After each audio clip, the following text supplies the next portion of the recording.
नमस्कार, राज की बात में आपका स्वागत है। अरविंद केजरीवाल एक ऐसा राजनेता जो कि अपनी धूर्तता के लिए एक अलग पहचान बना चुका है। बेईमानी रगों में भरी हुई है, लेकिन फिर भी अपने आप को कट्टर ईमानदार कहेगा। इस बीच अरविंद केजरीवाल के बेईमानी के कई सबूत सामने आए।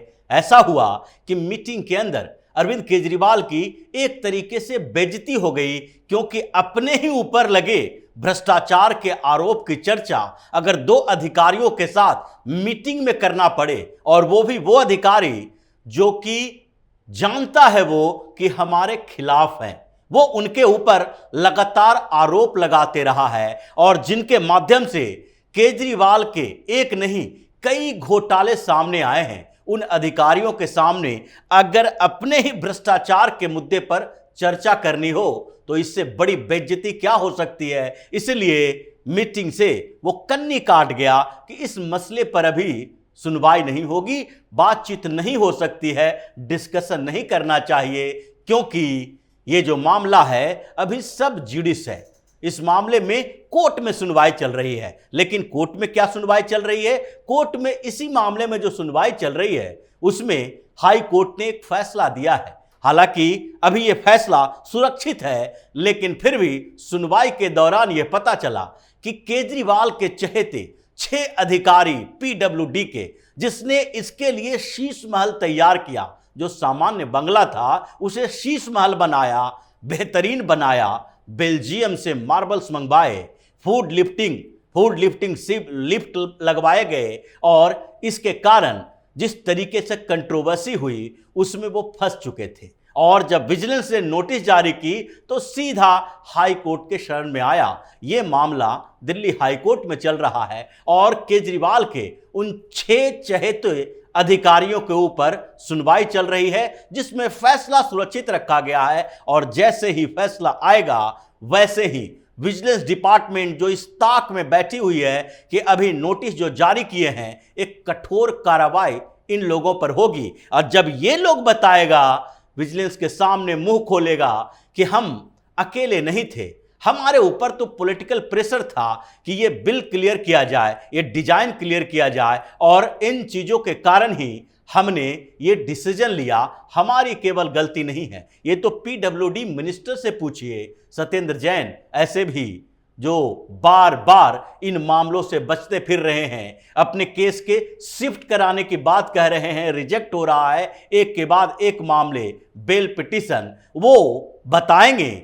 उस समय जो पीडब्ल्यूडी मिनिस्टर थे वो बताएंगे कि कैसे ये फाइल क्लियर हुआ। उसके बाद पीडब्ल्यूडी मिनिस्ट्री जब मनीष सिसोदिया के पास आई, वो बताएंगे कि कैसे ये सारे फाइल क्लियर हुए और उसके ऊपर दबाव क्या था। लेकिन इस बीच एक और बैठक हुई, और ये बैठक थी national capital civil services authority. और जो national capital civil services authority है, ये नए अमेंडमेंट एक्ट के बाद आया, और अमेंडमेंट एक्ट यही था कि दिल्ली में सर्विसेज का जो मैटर है, ट्रांसफर पोस्टिंग है, वो एलजी या सीएम के बस में सिर्फ नहीं रहेगा। और इसलिए अमेंडमेंट के बाद जब सुप्रीम कोर्ट ने फैसला सुनाया था कि अधिकारियों की ट्रांसफर पोस्टिंग एक चुनी हुई सरकार करना चाहिए, और सीएम ऑल इन ऑल होगा, सीएम ही डिसाइड करेगा कि किन अधिकारियों की पोस्टिंग हो, ट्रांसफर हो, तो उसके बाद एक अमेंडमेंट बिल आया, पास हुआ, एक्ट बना, कानून बना,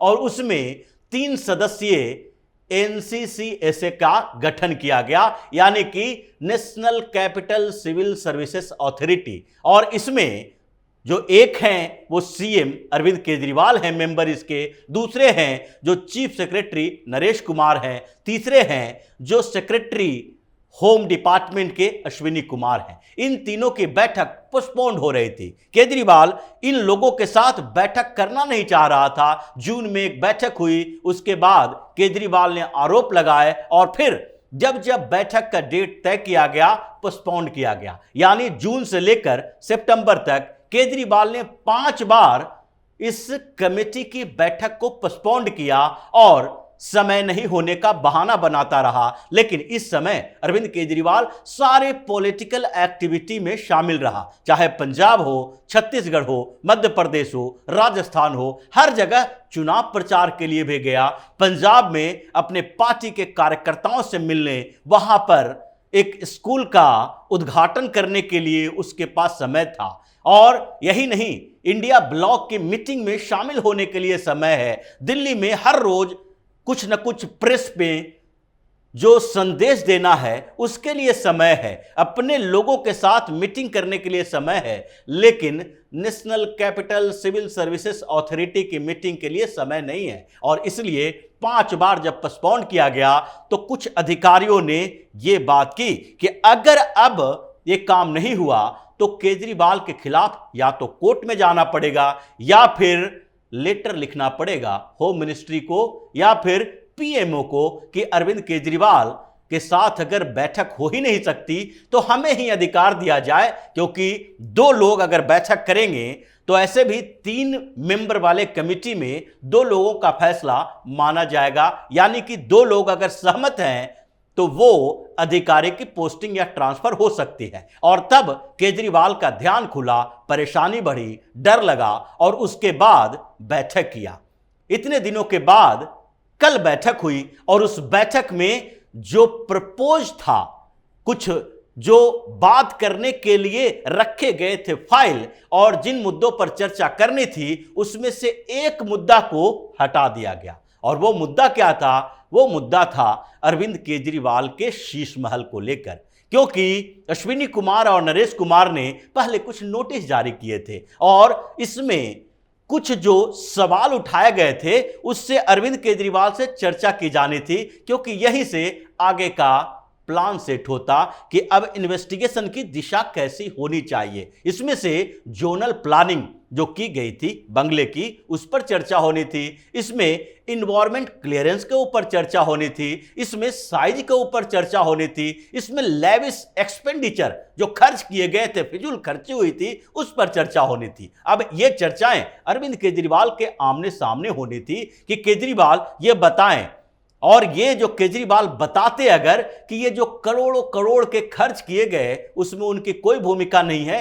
एक तरीके से ये चर्चा नहीं थी, इंटेरोगेशन था, पूछताछ, क्योंकि केजरीवाल को बताना था कि इस जो बंगले का कंट्रोवर्सी चल रहा है, विवाद चल रहा है, फिजूल खर्ची का, ज्यादा पैसे खर्च किए गए हैं, वो उनकी मर्जी से किए गए, उन्होंने फाइल पर साइन की, उन्होंने कोई डिमांड रखी थी या नहीं रखी थी। एक तरह से यह पूछताछ का ही मसला था। केजरीवाल उस मीटिंग से कन्नी काट लिया। केजरीवाल ने कहा इस पर चर्चा नहीं होगी क्योंकि यह मुद्दा अभी कोर्ट में चल रहा है और कोर्ट के मुद्दे पर हम लोग चर्चा क्यों करें। लेकिन कोर्ट में अलग मसला है और केजरीवाल से जो चर्चा हो रही थी वो इन्वेस्टिगेशन के लिए थी कि इन मुद्दे पर सीएम की क्या राय है, इसे आगे कैसे फाइनल किया जा सकता है। लेकिन एक और बात थी और वो बात थी अरविंद केजरीवाल जो पिछले 3-4 महीनों से 21 अधिकारियों की पोस्टिंग को लटका के रखा हुआ था, क्योंकि एनसीसीएसए की बैठक ही नहीं हो रही थी। और जब बैठक ही नहीं होगी तो फिर फैसला कैसे होगा। 21 अधिकारी ऐसे थे जिसका पोस्टिंग नहीं हो पा रहा था, सब कुछ फाइल तैयार थी लेकिन वो बैठकर पेमेंट ले रहे हैं, उनके पास कोई अधिकार नहीं है। उस पर चर्चा हुई और केजरीवाल ने उन 21 अधिकारियों में से केवल 11 अधिकारियों का नाम आगे बढ़ाया, क्योंकि यह मजबूरी थी। 11 अधिकारी, कुछ न कुछ तो करना ही है, तो इसलिए 8 आईएएस अधिकारी और 3 डैनिक्स कैडर के अधिकारियों का नाम आगे किया कि इनकी पोस्टिंग करवा दी जाए, क्योंकि अब केजरीवाल के हाथ में कुछ है नहीं तो कुछ न कुछ फैसला लेना पड़ेगा। अगर नहीं भी लेता तो भी 2 अधिकारी थे और दोनों अधिकारी मिलकर तय करते कि ये इन अधिकारियों की पोस्टिंग पर फैसला होना चाहिए। हालांकि 11 अधिकारियों के लिए अब अंतिम फैसले के लिए मुहर लगाने के लिए एलजी के पास फाइल भेज दी गई है। लेकिन केजरीवाल जिस तरह से कन्नी काटता रहा बंगला घोटाले मामले में, उससे तो यही लगता है कि अब केजरीवाल फंस चुका है इस मामले में। क्योंकि हाई कोर्ट में पहले क्या हुआ, हाई कोर्ट में उन 6 पीडब्ल्यूडी के अधिकारियों को नोटिस जारी किया गया विजिलेंस डिपार्टमेंट की तरफ से, और उसमें चीफ इंजीनियर सब शामिल थे। इन लोगों को नोटिस जारी करके पूछताछ के लिए बुलाया जाना था कि तुम लोग ये बताओगे कि ये जो नक्शा पास किए, इसमें जो इतने खर्च हुए हैं, ये खर्च का प्रपोजल कैसे मिला, ये किस आधार पर मिला और किन लोगों ने इसको अप्रूव किया। यहीं से विजिलेंस डिपार्टमेंट सतर्कता की जांच शुरू होती और ये दिशा आगे बढ़ता, इनको गवाह के तौर पर पेश किया जाता। मंत्री फंसते, मुख्यमंत्री फंसते, लेकिन इन अधिकारियों को हाई कोर्ट का रास्ता दिखाया आम आदमी पार्टी वालों ने, दिल्ली सरकार ने, वकील की व्यवस्था की अरविंद केजरीवाल ने, और ये अधिकारी चले गए हाई कोर्ट में कि ये अधिकार क्षेत्र विजिलेंस का नहीं है कि हमें नोटिस भेजे, ये हमारा क्षेत्र अलग है, हमने अनुकूल परिस्थितियों को देखते हुए फैसला लिया था, इसलिए इनके अधिकार क्षेत्र से बाहर का चीज है। और फिर सिंगल बेंच के पास यह मामला गया। दिल्ली हाईकोर्ट के सिंगल बेंच ने कहा कि सतर्कता आयोग का जो नोटिस है इन अधिकारियों को दिया गया है, उस पर अंतरिम राहत दी जानी चाहिए और इनके खिलाफ कोई कठोर कार्रवाई नहीं होगी। अब ये कठोर कार्रवाई नहीं होगी, ये हाई कोर्ट ने बताया। इन लोगों को अंतरिम राहत तो मिल गई, लेकिन फिर भी विजिलेंस की तरफ से फिर से इसमें अपील की गई और ये 2 बेंच के सामने फैसला होने के लिए गया, क्योंकि 2 बेंच अब इस पर, जो एकल बेंच के खंडपीठ ने अंतरिम राहत दी थी, उसके ऊपर सुनवाई करनी थी। वहां पर सुनवाई की गई और ये तर्क दिए गए कि ये जो 6 अधिकारी हैं वो अधिकारी हैं जिसने ये पूरे प्रकरण में अहम भूमिका निभाई है। वो इंजीनियर हैं जो तय किया कि इसका नक्शा कैसा होना चाहिए, इसमें क्या क्या चीजों की आवश्यकता है। अब अगर ये लोगों को नोटिस जारी न करें, इनसे पूछताछ न करें, तो कैसे पता चलेगा कि ये सामान्य तरीके के कोई करप्शन का मामला नहीं है, बल्कि ये एक क्रिमिनल कॉन्स्पिरेसी का मामला है। और जब क्रिमिनल कॉन्स्पिरेसी का मामला होगा तो उसमें जो आगे इन्वेस्टिगेशन होगा उसके लिए ये पृष्ठभूमि तैयार की जाएगी और इसी को आधार बनाया जाएगा। इसलिए 2 जजों की बेंच ने इस पर सुनवाई की। हालांकि फैसला अभी सुरक्षित है, लेकिन केजरीवाल के दिल की धड़कनें बढ़ रही है कि अगर उन अधिकारियों से पूछताछ हुई तो ये मामला सीधे हमारे दफ्तर तक आएगा, यानी कि सीएम ऑफिस तक आएगा। वहां से फाइल मांगी जाएगी, आगे इन्वेस्टिगेशन होगा और जो बंगला घोटाला अभी तक केजरीवाल के गले की हड्डी बनी हुई है, वो अब धीरे धीरे सामने आएगा।